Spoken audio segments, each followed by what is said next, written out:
Hello friends, welcome to my YouTube channel knowledge महीने 1920। पिछले video में मैंने आपको अनबॉक्सिंग करके कुछ होम्योपैथिक मेडिसिन बताया था और मैंने बताया था कि आपको माइग्रेन के बारे में विस्तार में जानकारी अगले वीडियो में दूंगा। तो एज़ पर प्रॉमिस हम लोग देखते हैं माइग्रेन से रिलेटेड सारी जानकारी और कौन कौन सा मेडिसिन हम लोग इसमें यूज़ कर सकते हैं। ये कुछ मेडिसिन हैं जो मैं आपको वीडियो के अंत में बताने जा रहा हूँ। तो सबसे पहले ये जानते हैं कि माइग्रेन होता क्या है। ये बहुत सी कॉमन वर्ड है। जनरली अगर सिंपल शब्दों में जानने की, एक तरह का हेडेक है, यानी हमारा सर दर्द। ये सिर्फ हेडेक ही नहीं है, इसका बहुत बड़ा रूप भी होता है, बहुत सारे अलग अलग सिम्टम्स भी होते हैं। तो सबसे पहले हम लोग जानेंगे कि इसके कॉजेस क्या क्या हैं। तो सबसे पहला कॉजेस जनरली हार्मोनल चेंजेस होता है। इसमें हार्मोनल चेंजेस फीमेल में ज़्यादा माइग्रेन के पेशेंट्स पाए जाते हैं कंपेयर टू मेल। तो हार्मोनल चेंजेस कभी भी पीरियड्स के समय खास तौर पे बहुत फीमेल्स को हेडेक होता है। मेनोपॉज में जब उनका पीरियड्स ख़त्म होने के कगार पे होता है, just around 50 to 55 years of age में, बिकॉज ऑफ एस्ट्रोजन हार्मोन के फ्लक्चुएशंस की वजह से हेडेक हो सकता है। दूसरा, कोई भी ट्रिगरिंग फैक्टर्स, कोई भी ड्रिंक आपका माइग्रेन का कारण बन सकता है। फॉर एग्जांपल, बहुत लोगों को कॉफ़ी से माइग्रेन होता है, किसी किसी को चाय पीने से माइग्रेन होता है।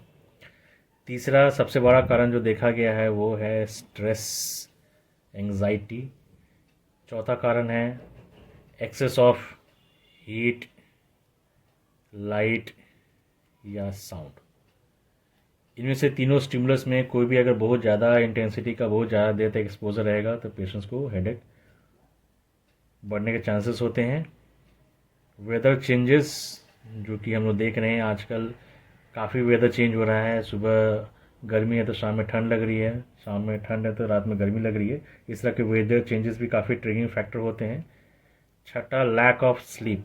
अगर ढंग से नींद ना हुई तो ये भी एक बहुत बड़ा कारण है माइग्रेन का। सातवां, ओवर स्लीपिंग। अगर आप अमूमन अगर सुबह 7 बजे उठते हैं, आप किसी दिन जो माइग्रेन के पेशेंट्स होते हैं अगर वो 9 बजे 10 बजे उठें तो उसमें भी उनका हेडेक स्टार्ट हो जाता है उठते के साथ ही। कुछ पेशेंट्स ऐसे होते हैं जिसमें कॉन्स्टिपेशन बढ़ने की वजह से भी उनको माइग्रेन के हेडेक होते रहते हैं।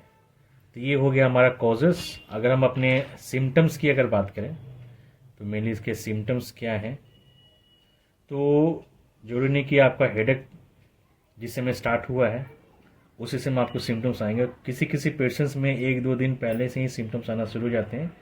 किसी किसी क्या होता है, 1-2 दिन पहले उनके अंदर कॉन्स्टिपेशन के प्रॉब्लम्स बढ़ जाते हैं। 1-2 दिन पहले कॉन्स्टिपेशन के प्रॉब्लम्स बढ़ जाते हैं। मूड स्विंग होता है, यानी माइग्रेन अटैक आने के 1-2 दिन पहले उनका मूड स्विंग होने लगेगा। अचानक खुश रहेंगे, अचानक वो डिप्रेशन टाइप का दिखने लगेंगे। जब माइग्रेन होता है तो हेडेक जनरली जो हम लोग देखते हैं ये वन साइडेड होता है। वन साइडेड जनरली, ऐसा नहीं किसी वे की साइड, या तो राइट तरफ होगा हेडेक या तो लेफ्ट जाएगा। किसी किसी को आइज़ में रहता है पेन, किसी को फेस में हो जाता है, किसी को गर्दन पे भी होता है। ऐसा नहीं कि माइग्रेन में हम लोग एक कॉमन भ्रांति है कि सिर्फ हेडेक ही है। हेडेक के साथ साथ वो आँखों में भी पेन हो सकता है, चेहरे पे भी, गले में भी स्टिफनेस आ जाती है। स्टिफनेस मतलब एक अकड़पन आ जाता है गर्दन पे, शोल्डर्स पे भी पेन 1-2 दिनों से उनको पेशेंट्स को रहता है। तो ये पेन कहीं से भी हो सकता है। जनरली वन साइडेड होता है, आंखों के ऊपर भी हो सकता है या आपके फोरहेड के ऊपर, सर के बीचों बीच भी ये हेडेक हो सकता है। अब ये हेडेक ज़्यादा थ्रोबिंग टाइप का होता है। थ्रोबिंग कहने का मतलब सिंपल भाषा में कि लगेगा कि कोई हथौड़ा से बैंग बैंग कर रहा है। आंखों में एक शूटिंग पेन होता है। शूटिंग पेन कहने का मतलब है कि एक रह रह के लग रहा है कि आंख में कोई पिन चुभ हो रहा है। तो काफ़ी पेनफुल ये कंडीशन होता है। अगले सिम्टम की बात करें कि ब्लरी विज़न हो जाता है किन्हीं किन्हीं को, यानी ब्लरी विज़न कहने का मतलब जब माइग्रेन का हेडेक काफ़ी तेज़ होता है उनको, तो अचानक से धुंधलापन आ जाता है उनको देखने में, सही से वो देख नहीं पाते। किसी भी तरीके का लाइट ऑन रहेगा तो उनको काफ़ी एलर्जी टाइप का हो जाता है लाइट से, यानी तुरंत वो ऐसे पेशेंट्स बोलेंगे कि लाइट्स को आप ऑफ कीजिए। कोई भी अगर अगल बगल साउंड आ रहा है, कोई भी बच्चे खेल भी रहे हैं तो इनको वो भी पसंद नहीं आता है, तो लाइट्स और साउंड से उनको दिक्कत होता है। किसी को हीट से दिक्कत हो जाता है, ऐसे पेशेंट्स में पसीना आने लगता है तो पंखे चलाने से थोड़ा सा आराम उनको मिलता है। किसी किसी को डिफ़िकल्टी हो जाता है स्पीकिंग में, यानी वो ठीक से बोल नहीं पाते, लटपटाते हैं। कोई कोई ठीक से चल नहीं पाते, बॉडी मूवमेंट्स जो हैं वो प्रॉपरली कोऑर्डिनेटेड नहीं होते। और ऐसे पेशेंट्स में जिसको गैस्ट्रिक की प्रॉब्लम की वजह से माइग्रेन होता है, उनमें अक्सर देखा गया है कि नौसिया और वॉमिटिंग, नौसिया मतलब यहाँ पे चक्कर आता है या वॉमिटिंग आता है। वॉमिटिंग आने के बाद वो थोड़ा सा रिलैक्स महसूस करते हैं। तो ये कुछ सिम्टम्स हो गए माइग्रेन के। हेडेक जैसे मैंने पहले बोला, लेफ्ट से राइट या राइट से लेफ्ट भी जा सकता है, ऊपर से पीछे की तरफ आपके गर्दन का, गर्दन से आगे तरफ भी आ सकता है, आंखों में और फॉरहेड पे किसी पर्टिकुलर स्पॉट पे भी आपको पेन फील हो सकता है। ये तो हो गए आपके कॉजेज एंड सिम्टम्स। अब हम देखेंगे कि क्या होम्योपैथिक मेडिसिन हैं जो आपको इस माइग्रेन से बचाते हैं। मेरा खुद का करीबन 4-5 सालों से माइग्रेन है। मैंने काफ़ी एलोपैथिक मेडिसिन ट्राई किया लेकिन आराम नहीं मिला, इसलिए मैंने होम्योपैथिक मेडिसिन को ट्राई किया है काफ़ी 1 महीने से, और बहुत ही मुझे आराम मिला है इस माइग्रेन की बीमारी से। तो मैं 3 मेडिसिन बताऊंगा।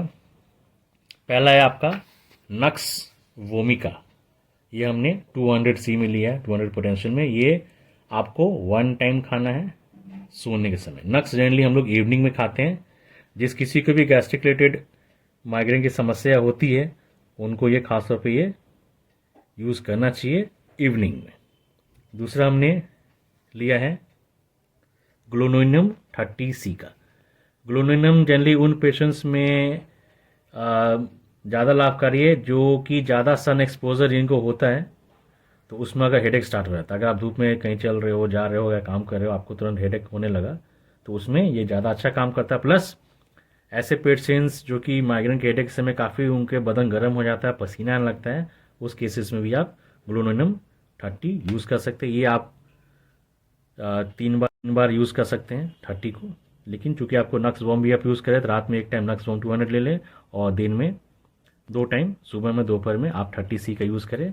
और थर्ड मेडिसिन है हमारा R16।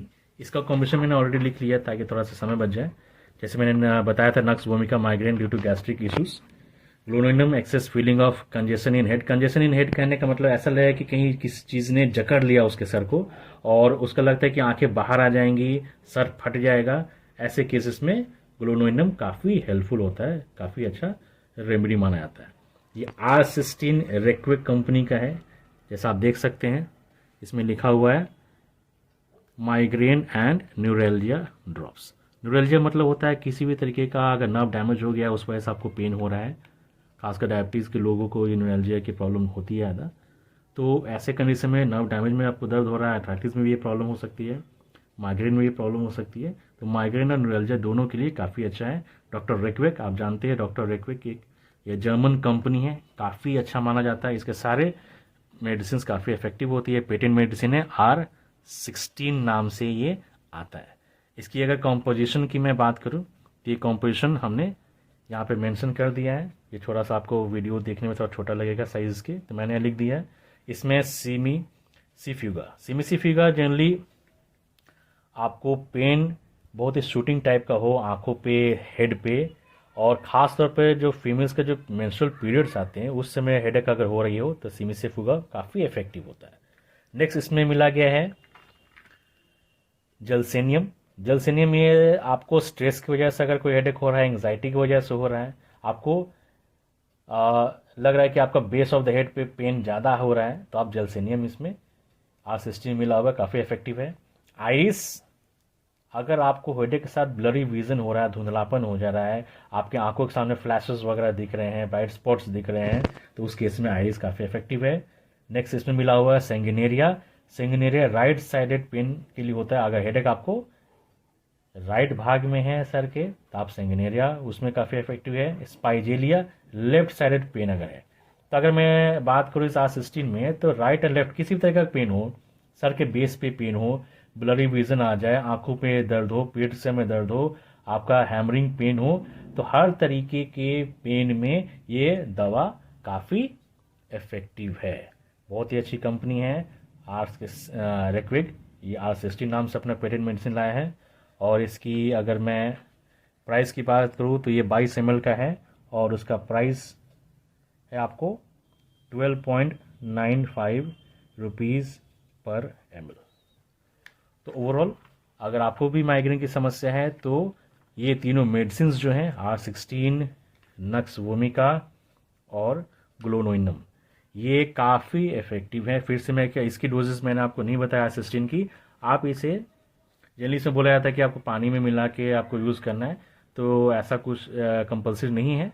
आप 3 बूंदे इसको 3 टाइम ले सकते हैं, तो 3 बूंद 3 टाइम आप इसको लीजिए। ग्लोनेनम को आप 2 बूंदे 2 टाइम लीजिए, और रात को जनरली आपको नक्स वोमिका सोने से पहले या इवनिंग में ये लीजिए। तीनों रेमेडीज़ आप कम से कम 1 मंथ यूज़ कीजिए। अचानक से आपको माइग्रेन की प्रॉब्लम नहीं खत्म होती है। इसमें क्या होता है कि जो भी एपिसोड्स हैं आपको अटैक के, आपको अगर सप्ताह में 2 बार आ रहा हो, 3 बार आ रहा हो, तो वो उस अटैक्स के एपिसोड्स को वो कम करेंगे। अगर आप 4 बार आ रही है सप्ताह में, तो वो 2 बार करेगा, फिर 1 बार करेगा। आपको इंटेंसिटी बहुत ज़्यादा है, आपको एक बार माइग्रेन का अटैक 4 घंटे तक चलता है, तो उस 4 घंटे से वो 3 घंटा करेगा, 2 घंटा करेगा, तो इंटेंसिटी को ये कम करेगा, आपको माइग्रेन अटैक के एपिसोड्स को वो कम करेगा, फिर धीरे धीरे धीरे धीरे आपके माइग्रेन को जड़ से इलाज करेगा। तो आपको कम से कम 1 महीना इसको यूज़ करना पड़ेगा इसके रिजल्ट्स को जानने के लिए। मैंने इसे 1 महीना यूज़ किया है, मेरा एपिसोड्स भी बहुत कम हो गया, इंटेंसिटी भी काफ़ी कम हो गई। ये मैं नहीं कहूँगा मेरा पूरा माइग्रेन का हेडेक खत्म हो गया। पहले मुझे वीक में 2 बार हमेशा होता था, लेकिन अब वीक में वो 1 बार हो गया। एक बार माइग्रेन का अटैक आता था मुझे करीबन 2.5 से 3 घंटे लगते थे रिकवर में, अब वो 1 से 1.5 घंटा लगा।